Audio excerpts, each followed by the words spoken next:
ನಮಸ್ತೆ ಸ್ನೇಹಿತರೆ, NCG competitive ಇನ್ಸ್ಟಿಟ್ಯೂಷನ್ಗೆ ಸ್ವಾಗತ. ಸೊ ನಿಮಗೆ ಎಲ್ರಿಗೂ ಗೊತ್ತಿರೋ ಹಾಗೆ ನಾವು ಕರ್ನಾಟಕ ಎಕನಾಮಿಕ್ ಸರ್ವೆ MCQs ನಾವು ಡಿಸ್ಕಷನ್ ಮಾಡ್ತಿದೀವಿ. ಅಂಡ್ ಇದು ನಿಮ್ಗೆ ಏನಾಗಿರುತ್ತೆ, 11th ಸೆಷನ್ ಆಗಿರುತ್ತೆ. ಸೊ ಆಲ್ಮೋಸ್ಟ್ ಪರ್ ಸೆಷನ್ ನಿಮಗೆ 10 ಕ್ವಶನ್ಸ್ ಅನ್ಕೊಂಡು ನಿಯರ್ಲಿ ಇದು 100 ಕ್ವಶನ್ಸ್ ಮೇಲ್ ಹೋಗಿದೆ. ಅಂಡ್ ಇದನ್ನ ನೀವು ಯೂಟಿಲೈಸ್ ಮಾಡ್ಕೊಂಡ್ರೆ, ರಿವಿಷನ್ ಮಾಡ್ಕೊಂಡ್ರೆ ನೀವು KS ಎಕ್ಸಾಮ್ 29 ಶೆಡ್ಯೂಲ್ ಆಗಿದ್ದು ನಿಮ್ಗೆ ಅದಕ್ಕೆ ಪೇಪರ್ 2ಗೆ ಹೆಲ್ಪ್ಫುಲ್ ಆಗುತ್ತೆ. ಓಕೆನಾ? ಸೊ ಕ್ವಶನ್ಸ್ ನ ಡಿಸ್ಕಸ್ ಮಾಡೋಣ. ಕರ್ನಾಟಕದಲ್ಲಿನ ನದಿ ಜಲಾನಯನ ವ್ಯವಸ್ಥೆಗಳನ್ನು ಅವುಗಳ ಜಲಾನಯನ ಪ್ರದೇಶದ ಆಧಾರದ ಮೇಲೆ ಇಳಿಕೆ ಕ್ರಮದಲ್ಲಿ ಬರೆಯಿರಿ ಅಂತ ಕೇಳಿದ್ದಾರೆ. ಸೊ ಯಾವ್ದು ಡ್ರೈನೇಜ್ ಏರಿಯಾ ಜಾಸ್ತಿ ಹೊಂದಿದ್ಯೋ ಅದನ್ನ ಫಸ್ಟ್ ಬರೆದು, ಯಾವ್ದು ಕಡಿಮೆ ಹೊಂದಿದ್ಯೋ ಅದನ್ನ ನಾವು ಲಾಸ್ಟ್ ಅಲ್ಲಿ ಬರಿಬೇಕಾಗತ್ತೆ. ಸೊ ಆಪ್ಷನ್ಸ್ ನ ನೋಡೋದಕ್ಕಿಂತ ಮುಂಚೆ ನಾವು ಇಲ್ಲೇನೆ ಅದನ್ನ ಏನ್ ಮಾಡ್ಬೋದು, ಸಾರ್ಟ್ ಔಟ್ ಮಾಡ್ಬೋದು. ಇವಕ್ಕೆಲ್ಲ ಕಂಪೇರ್ ಮಾಡ್ಕೊಂಡಾಗ ಕೃಷ್ಣ ಫಸ್ಟ್ ಪ್ಲೇಸ್ ಅಲ್ಲಿ ಬರುತ್ತಲ್ವಾ? ಹೌದು, ಕೃಷ್ಣ ತುಂಬಾ ದೊಡ್ಡ ಜಲಾನಯನ ಪ್ರದೇಶನ ಹೊಂದಿದೆ ಅಂತ ಹೇಳ್ಬೋದು. ನೆಕ್ಸ್ಟ್ ಪ್ಲೇಸ್ ಅಲ್ಲಿ ಕಾವೇರಿ ತಗೊಳ್ಬಹುದು. ಅದಾಗಿದಾದ್ಮೇಲೆ ವೆಸ್ಟ್ ಫ್ಲೋಯಿಂಗ್ ರಿವರ್ಸ್, ಆಮೇಲೆ ಗೋದಾವರಿ ಮತ್ತೆ ದಕ್ಷಿಣ ಪೆನ್ನಾರ್. ಸೊ ನಮ್ಗೆ ಆಪ್ಷನ್ಸ್ ಅಲ್ಲಿ ಯಾವ್ದು ಬರುತ್ತೆ? ಬಿ ಬರುತ್ತಲ್ವಾ? 1 3 2 5 4 ಈ ನಮ್ಗೆ ಆಪ್ಷನ್ ರೈಟ್ ಆನ್ಸರ್ ಆಗುತ್ತೆ. ಅಂಡ್ ಇಲ್ಲಿ ನಾವು ಎಕನಾಮಿಕ್ ಸರ್ವೆಯಿಂದ ನಾವು ಇದನ್ನ ಡೇಟಾ ತಗೊಂಡಿರುವಂತದ್ದು. ಅಂಡ್ ಇಲ್ಲಿ ನಾವು ನೋಡಿದಾಗ ಡ್ರೈನೇಜ್ ಏರಿಯಾನೆಲ್ಲ ಕಂಪೇರ್ ಮಾಡ್ಕೊಂಡಾಗ ಇಲ್ಲಿ ಇನ್ನೂ ಎಕ್ಸ್ಟ್ರಾ ರಿವರ್ಸ್ ಗಳಿದಾವೆ. ಸೊ ಅದನ್ನ ನಾವು ನೀಟಾಗಿ ಲಿಸ್ಟ್ ಔಟ್ ಮಾಡ್ಕೊಳ್ಳೋಣ. ಓಕೆನಾ? ಸೊ ಫಸ್ಟ್ ಪ್ಲೇಸ್ ಅಲ್ಲಿ ನಾವು ಕೃಷ್ಣ ತಗೊಳ್ಬಹುದು. ನೆಕ್ಸ್ಟ್ ಪ್ಲೇಸ್ ಅಲ್ಲಿ ಕಾವೇರಿ ತಗೊಳ್ಬಹುದಲ್ವಾ? ಓಕೆ, ಕಾವೇರಿ ತಗೊಳ್ಬಹುದು. ಥರ್ಡ್ ಪ್ಲೇಸ್ ಅಲ್ಲಿ ಆಬ್ವಿಯಸ್ಲಿ ಇಟ್ ಈಸ್ ಏನು, ವೆಸ್ಟ್ ಫ್ಲೋಯಿಂಗ್ ರಿವರ್ಸ್ ನ ತಗೊಳ್ಬಹುದು. ಅದಾದ್ಮೇಲೆ ನಾವು ಯಾವ್ದು ತಗೊಳ್ಬಹುದು? ಗೋದಾವರಿ ಇದೆ ಅಂಡ್ ನಾರ್ತ್ ಪೆನ್ನಾರ್ ಇದೆ.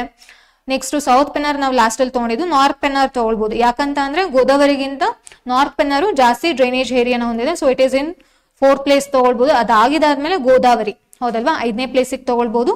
ನೆಕ್ಸ್ಟ್ ಸೌತ್ ಪೆನ್ನಾರ್ 6ನೇ ಪ್ಲೇಸು.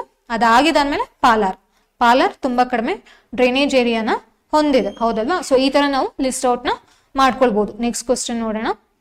ಭದ್ರಾ ಮೇಲ್ದಂಡ ಯೋಜನೆಗೆ ಸಂಬಂಧಿಸಿದಂತೆ ಈ ಕೆಳಗಿನ ಯಾವ ಹೇಳಿಕೆಗಳು ಸರಿಯಾಗಿದೆ ಅಂತ ಕೇಳಿದ್ದಾರೆ. ಸೊ ಒಂದಿನ ನಾವು ತಿಳ್ಕೊಬೇಕಂತಂದ್ರೆ ಈ ಏತ ನೀರಾವರಿ ಯೋಜನೆಗಳಿರ್ಬೋದು, ಮತ್ತೆ ಲಿಫ್ಟ್ ಇರಿಗೇಷನ್ ಇರ್ಬೋದು, ನಿಮ್ಗೆ ಆಲ್ಮೋಸ್ಟ್ 2 ಸೇಮೇ ಬರುತ್ತೆ. ಅಂಡ್ ಎತ್ತಿನ ಹೊಳೆ ಕೂಡ ಇತ್ತೀಚೆಗೆ ನ್ಯೂಸ್ ಅಲ್ಲಿ ಇದೆ. ಈ ತರ ಯೋಜನೆಗಳು ಯಾವ್ದಿದೆಯೋ ದಯವಿಟ್ಟು ಅದನ್ನ ನೋಡ್ಕೊಂಡು ಹೋಗಿ, ನಿಮ್ಗೆ ಎಕ್ಸಾಮ್ ಅಲ್ಲಿ ಬರೋ ಚಾನ್ಸಸ್ ಜಾಸ್ತಿ ಇರುತ್ತೆ. ಓಕೆನಾ? ಸೊ ಸ್ಟೇಟ್ಮೆಂಟ್ ಅಲ್ಲಿ ಏನ್ ಕೊಟ್ಟಿದ್ದಾರೆ? ಭದ್ರಾ ಮೇಲ್ದಂಡ ಯೋಜನೆಯು ಮಧ್ಯ ಕರ್ನಾಟಕದ ಚಿತ್ರದುರ್ಗ, ಚಿಕ್ಕಮಗಳೂರು, ದಾವಣಗೆರೆ ಮತ್ತು ತುಮಕೂರು ಜಿಲ್ಲೆಗಳ ಬರಪೀಡಿತ ಪ್ರದೇಶಗಳಲ್ಲಿ ಭೂಮಿಗೆ ನೀರಾವರಿ ಒದಗಿಸುವ ಯೋಜನೆಯಾಗಿದೆ. ಹೌದು, this is right, this statement is correct ಅಂತ ಹೇಳ್ಬೋದು.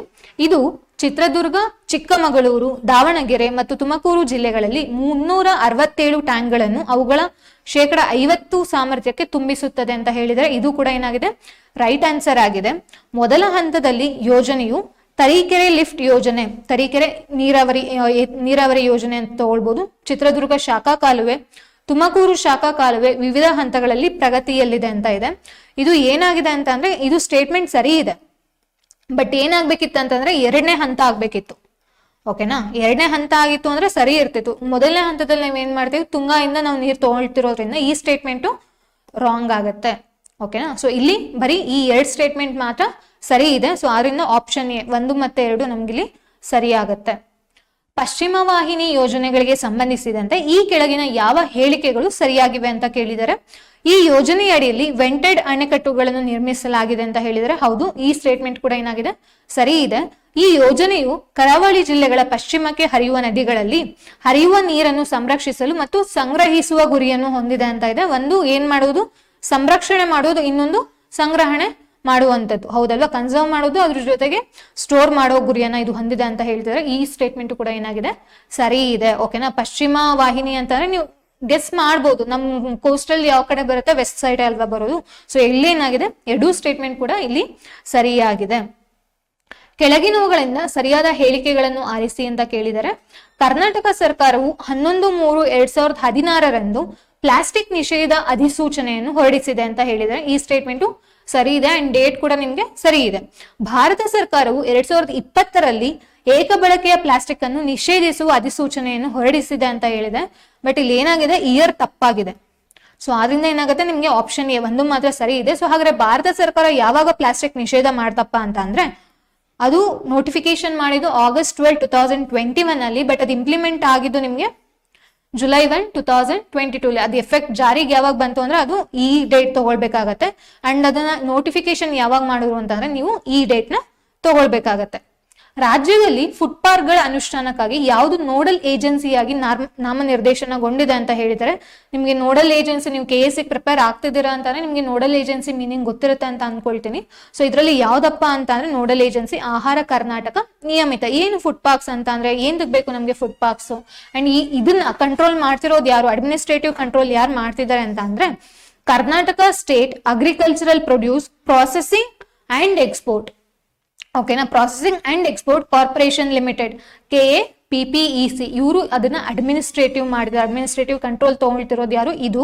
ಬಟ್ ಅದಕ್ಕೆ ನೋಡಲ್ ಏಜೆನ್ಸಿ ಆಗಿರೋದು ಯಾವುದು ಅಂತ ಅಂದ್ರೆ ಅದೇ ನಾವು ಡಿಸ್ಕಸ್ ಮಾಡಿದ್ವಲ್ಲ, ಆಹಾರ ಕರ್ನಾಟಕ ನಿಯಮಿತ, ಇದು ನೋಡಲ್ ಏಜೆನ್ಸಿ ಆಗಿದೆ. ಇದಕ್ಕೆ ನಿಮ್ಗೆ ಅಡ್ಮಿನಿಸ್ಟ್ರೇಟಿವ್ ಕಂಟ್ರೋಲ್ ತಗೊಂಡಾಗ ನಿಮ್ಗೆ KAPPEC ಆಗಿರುತ್ತೆ. ಸೊ ಹಾಗಾದ್ರೆ ಫುಡ್ ಪಾರ್ಕ್ ನಮ್ಗೆ ಏಂತಕ್ ಬೇಕು, ಏಂತಕ್ ಅವಶ್ಯಕತೆ ಇದೆ ಅಂತ ನೋಡೋದಾದ್ರೆ, ಇದು provides modern food processing facilities ಅಂತ ಹೇಳ್ತಿದ್ದಾರೆ. ಒಂದು ಮಾಡರ್ನ್ ಫುಡ್ ಪ್ರೊಸೆಸಿಂಗ್ ನಮ್ಗೆ ಇಲ್ಲಿ ಅವಶ್ಯಕತೆ ಇದ್ದೇ ಇರುತ್ತೆ. ಯಾಕಂತ ಅಂದ್ರೆ ಇವಾಗ ಏನಾಗ್ತಿದೆ, ಚೇಂಜ್ ಆಗ್ತಿದೆ ಅಲ್ಲ, ಟ್ರೆಂಡ್ ಚೇಂಜ್ ಆಗ್ತಿದೆ, ಅದ್ರ ತಕ್ಕನಂಗೆ ನಾವು ಕೂಡ ಅಪ್ಡೇಟ್ ಆಗ್ಬೇಕಾಗತ್ತೆ. ಸೊ ನೀವು ಹಳೆ ಪದ್ಧತಿನೇ ರೂಢಿಸ್ಕೊಂಡು ಬಂತು ಅಂದ್ರೆ ಏನಾಗುತ್ತೆ, ನಮ್ಗೆ ಕಷ್ಟ ಆಗುತ್ತೆ. ಇದರಿಂದ ಮತ್ತೆ ಇನ್ನೊಂದು ಉಪಯೋಗ ಏನಪ್ಪಾ ಅಂತಂದ್ರೆ, it connect farmers to markets ಅಂತ ಅಂದ್ರೆ ತೋಟಗಳಿಂದ ಡೈರೆಕ್ಟ್ ಆಗಿ ಮಾರುಕಟ್ಟೆಗೆ ಇದು ಕನೆಕ್ಟ್ ಮಾಡೋ ಸಂಪರ್ಕ ಒದಗಿಸುತ್ತೆ. It creates employment opportunities. ಹೌದಲ್ವಾ, ರೂರಲ್ ಏರಿಯಾಸ್ ಮೇಜರ್ ಆಗಿ ನಾವ್ ಏನ್ ಮಾಡ್ಬೋದು, ಉದ್ಯೋಗನ ಸೃಷ್ಟಿ ಮಾಡಕ್ಕೆ ಇದು ಹೆಲ್ಪ್ ಆಗುತ್ತೆ ಅಂತ ಹೇಳ್ಬೋದು. And improve infrastructure. ಹೌದು, ಇವಾಗ ನಾವು ಫಾರ್ಮ್ಸ್ ಇಂದ ಮಾರ್ಕೆಟ್ಸ್ ಹೋಗ್ಬೇಕು ಅಂತಂದ್ರೆ ಅಲ್ಲಿ ಇನ್ಫ್ರಾಸ್ಟ್ರಕ್ಚರ್ ಡೆವಲಪ್ ಆಗ್ಲೇಬೇಕಲ್ವಾ. ಡೆವಲಪ್ ಆಗದಲ್ಲೇ ನಾವು ಹೇಗೆ ಅದನ್ನ ಕನೆಕ್ಟ್ ಮಾಡ್ಲಿಕ್ಕೆ ಆಗತ್ತೆ, ಆಗೋದಿಲ್ಲ. ಸೊ ಇದಕ್ಕಂತ ಇನ್ಫ್ರಾಸ್ಟ್ರಕ್ಚರ್, ರೋಡ್ಗಳು ಡೆವಲಪ್ ಆಗುತ್ತೆ. ಅದಕ್ಕೆ ಬೇಕಾಗಿರೋದು ಏನು ಅವಶ್ಯಕತೆಗಳಿರುತ್ತೋ ಅದೆಲ್ಲಾನು ಕೂಡ ಇಲ್ಲಿ ಡೆವಲಪ್ ಆಗುತ್ತೆ. ರಾಜ್ಯದಲ್ಲಿ ಕೈಗಾರೀಕರಣಕ್ಕಾಗಿ ಹೆಚ್ಚಿನ ಹೂಡಿಕೆ ಮತ್ತು ಅಭಿವೃದ್ಧಿಗಾಗಿ ನೋಡಲ್ ಏಜೆನ್ಸಿ ಯಾವುದು ಅಂತ ಕೇಳಿದರೆ, ಅಬ್ಸರ್ವ್ ಮಾಡ್ಬೇಕು, ಕೈಗಾರೀಕರಣ ಅಂತ ಕೇಳಿದರೆ, ಸೊ ನಾವು ಜಾಸ್ತಿ ನಾವು ಇನ್ವೆಸ್ಟ್ಮೆಂಟ್ ಮಾಡ್ಬೇಕು ಮತ್ತೆ ಅದನ್ನ ಡೆವಲಪ್ ಮಾಡ್ಲಿಕ್ಕೋಸ್ಕರ ನೋಡಲ್ ಏಜೆನ್ಸಿ ಯಾವ್ದಿದ್ಯಪ್ಪ ಅಂತಂದ್ರೆ ಕರ್ನಾಟಕ ರಾಜ್ಯ ಕೈಗಾರಿಕಾ ಹೂಡಿಕೆ ಮತ್ತು ಅಭಿವೃದ್ಧಿ ನಿಗಮ ಇದರ ನೋಡಲ್ ಏಜೆನ್ಸಿ ಆಗಿದೆ. ಕರ್ನಾಟಕದಲ್ಲಿ ಪ್ರಸ್ತುತ ಅಸ್ತಿತ್ವದಲ್ಲಿರುವ ಕೈಗಾರಿಕಾ ನೀತಿ ಯಾವುದು? It is 2020-25. ಇವಾಗ ಪ್ರೆಸೆಂಟ್ ಎಕ್ಸಿಸ್ಟ್ ಅಲ್ಲಿ ಇರುವಂತದ್ದು ಇಂಡಸ್ಟ್ರಿಯಲ್ ಪಾಲಿಸಿ ಯಾವುದು ಅಂತಂದ್ರೆ 2020-25 ಆಗಿರುತ್ತೆ. ಅಂಡ್ ಕೈಗಾರಿಕಾ ನೀತಿ ನಮ್ಗೆ ಯಾಕೆ ಬೇಕು ಅದನ್ನೆಲ್ಲ ನೀವು ನೋಡ್ಕೊಳ್ಬೇಕಾಗತ್ತೆ. ಕರ್ನಾಟಕ ಪ್ರವಾಸೋದ್ಯಮಕ್ಕೆ ಸಂಬಂಧಿಸಿದಂತೆ ಈ ಕೆಳಗಿನ ಯಾವ ಹೇಳಿಕೆಗಳು ಸರಿಯಾಗಿವೆ ಅಂತ ಕೇಳಿದರೆ, ಕರ್ನಾಟಕದ ಅಸ್ತಿತ್ವದಲ್ಲಿರುವ ಪ್ರವಾಸೋದ್ಯಮ ನೀತಿಯು ಹೊಸ ಪ್ರವಾಸೋದ್ಯಮ ನೀತಿ 2020-26 ಆಗಿದೆ ಅಂತ ಹೇಳಿದರೆ, ಕರ್ನಾಟಕ ಪ್ರವಾಸೋದ್ಯಮ ವಿಷನ್ ಗ್ರೂಪ್ ವರದಿಯು 2020-26 ನೀತಿಯ ಅವಧಿಯಲ್ಲಿ ರೂ. 5,000 ಕೋಟಿ ಹೂಡಿಕೆಗಳನ್ನು ಮಾಡಲಾಗುವುದು. ಇದು ಸುಮಾರು 10 ಲಕ್ಷ ಉದ್ಯೋಗಗಳನ್ನು ನೇರವಾಗಿ ಅಥವಾ ಪರೋಕ್ಷವಾಗಿ ಸೃಷ್ಟಿಸುತ್ತದೆ ಅಂತ ಹೇಳಿದ್ದಾರೆ. ಅಂಡ್ ಈ ಎರಡೂ ಸ್ಟೇಟ್ಮೆಂಟ್ ಕೂಡ ಏನಾಗಿದೆ ನಮ್ಗಿಲ್ಲಿ ರೈಟ್ ಆಗಿದೆ. ಅಂಡ್ ನಾವು ಇನ್ವೆಸ್ಟ್ಮೆಂಟ್ ನ ಇನ್ನು ಅಂತ ಅಂದ್ರೆ ಪ್ರೈವೇಟ್ ಸೆಕ್ಟರ್ಸ್ ಮತ್ತೆ ಪಬ್ಲಿಕ್ ಪ್ರೈವೇಟ್ ಪಾರ್ಟ್ನರ್ಶಿಪ್ ಅಂತ ಏನ್ ಹೇಳ್ತೀವಿ, ಇದ್ರ ಮುಖಾಂತರ ನಾವು ಇನ್ನೂ ಹೆಚ್ಚಿನ ಹೂಡಿಕೆನ ನಾವು ಎಕ್ಸ್ಪೆಕ್ಟ್ ಮಾಡ್ತಿದೀವಿ. ಓಕೆನಾ, ಸೊ ಇದರಲ್ಲಿ ಹಾಗಾದ್ರೆ ರೈಟ್ ಆನ್ಸರ್ ಯಾಗುತ್ತೆ? ಸಿ 1 ಮತ್ತು 2 ಇಲ್ಲಿ ರೈಟ್ ಆನ್ಸರ್ ಆಗುತ್ತೆ. ಈ ಕೆಳಗಿನವುಗಳಲ್ಲಿ ಕರ್ನಾಟಕದಲ್ಲಿರುವ ರಾಷ್ಟ್ರೀಯ ಸಂರಕ್ಷಿತ ಸ್ಮಾರಕಗಳು ಯಾವುವು ಅಂತ ಕೇಳಿದರೆ, ಹಂಪಿಯ ವಿಜಯ ವಿಠಲ ದೇವಸ್ಥಾನ, ಬೀದರ್ ಕೋಟೆ, ನಂದಿ ಬೆಟ್ಟದ ಶ್ರೀ ಭೋಗ ನಂದೀಶ್ವರ ದೇವಸ್ಥಾನ, ವಿಜಯಪುರದ ಗೋಲ್ ಗುಂಬಸ್, ಬಾದಾಮಿ ಗುಹೆಗಳಂತ ಹೇಳಿದ್ರೆ, ಇಲ್ಲಿ ಕೊಟ್ಟಿರುವ ಎಲ್ಲಾ ಸ್ಮಾರಕಗಳು ಕೂಡ ಏನಾಗಿದೆ, ನಾವು ರಾಷ್ಟ್ರೀಯ ಸಂರಕ್ಷಿತ ಸ್ಮಾರಕಗಳಂತ ಕನ್ಸಿಡರ್ ಮಾಡಿದೀವಿ. So it is option D. ಇದ್ರ ಜೊತೆಗೆ ಕಿತ್ತೂರು ಕೋಟೆ ಕೂಡ ನೀವು ತಗೊಳ್ಬಹುದು. ಓಕೆನಾ, ಕಿತ್ತೂರು ಫೋರ್ಟ್ ಕೂಡ ನೀವು ತಗೊಳ್ಬಹುದಾಗಿರುತ್ತೆ. ಸೊ ಲಾಸ್ಟ್ ಕ್ವಶನ್ ನೋಡೋಣ ಈ ಸೆಷನ್ದು.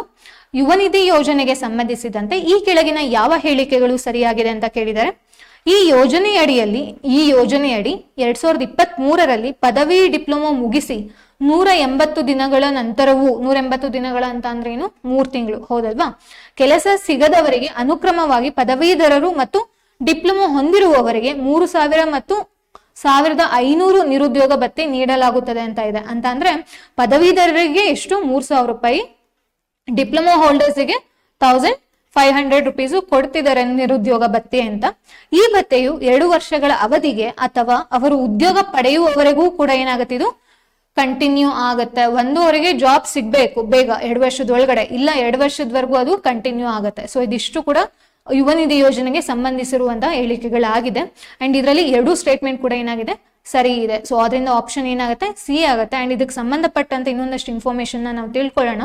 ಸೊ ಈ ಸ್ಕೀಮ್ ಲಾಂಚ್ ಆಗಿದ್ದು ಯಾವಾಗಪ್ಪ ಅಂತಂದ್ರೆ 26/12/2023 ಇದು ಲಾಂಚ್ ಆಗುತ್ತೆ. ಇದು ಡೈರೆಕ್ಟ್ ಬೆನಿಫಿಟ್ ಟ್ರಾನ್ಸ್ಫರ್. ಇವಾಗ ಹೌದು ಅವರು ನಿರುದ್ಯೋಗ ಭತ್ಯೆನ ಕೊಡ್ತೀನಿ ಅಂತ ಅಂದ್ರು, ಅದು ಏನಾಗುತ್ತೆ ನೇರ ಲಾಭ ವರ್ಗಾವಣೆ ಮುಖಾಂತರ ಅವ್ರ ಬ್ಯಾಂಕ್ ಅಕೌಂಟ್ಗೆ ಹೋಗ್ಬೇಕಲ್ವಾ. ಅದು ಯಾವಾಗ ಇಂಪ್ಲಿಮೆಂಟ್ ಆಗಿದ್ದು ಅಂತಂದ್ರೆ 12/1/2024 ಅದು ಇಂಪ್ಲಿಮೆಂಟ್ ಆಗುತ್ತೆ. ಸೊ ಇಲ್ಲಿವರೆಗೂ ಎಷ್ಟು ಜನ ಕ್ಯಾಂಡಿಡೇಟ್ಸ್ ರಿಜಿಸ್ಟರ್ ಮಾಡ್ಕೊಂಡಿದ್ದಾರೆ ಅಂತಂದ್ರೆ 81,725 ಕ್ಯಾಂಡಿಡೇಟ್ಸ್ ರಿಜಿಸ್ಟರ್ ಮಾಡ್ಕೊಂಡಿದ್ದಾರೆ ಆಸ್ ಆಫ್ 16/1/2024. ಈ ಡೇಟ್ ವರ್ಗೂ ಕೂಡ ಸುಮಾರು 81,725 ಕ್ಯಾಂಡಿಡೇಟ್ಸ್ಗಳು ಏನ್ ಮಾಡ್ಕೊಂಡಿದ್ದಾರೆ, ಯುವ ನಿಧಿ ಸ್ಕೀಮ್ಗೆ ರಿಜಿಸ್ಟರ್ ಮಾಡ್ಕೊಂಡಿದ್ದಾರೆ. ಸೊ ಇದಿಷ್ಟು ಏನಾಗುತ್ತೆ ಈ ಸೆಷನ್ಸ್ ಕ್ವಶನ್ ಆಗಿರುತ್ತೆ. ಅಂಡ್ ಇನ್ನೂ ಕೂಡ ಕೆಲವೊಂದಷ್ಟು ವಿಡಿಯೋಗಳನ್ನ Karnataka economic survey MCQs related ಬಿಡ್ಬೇಕಂತ ಅನ್ಕೊಂಡಿದೀವಿ. And will see you in the next session. Thank you.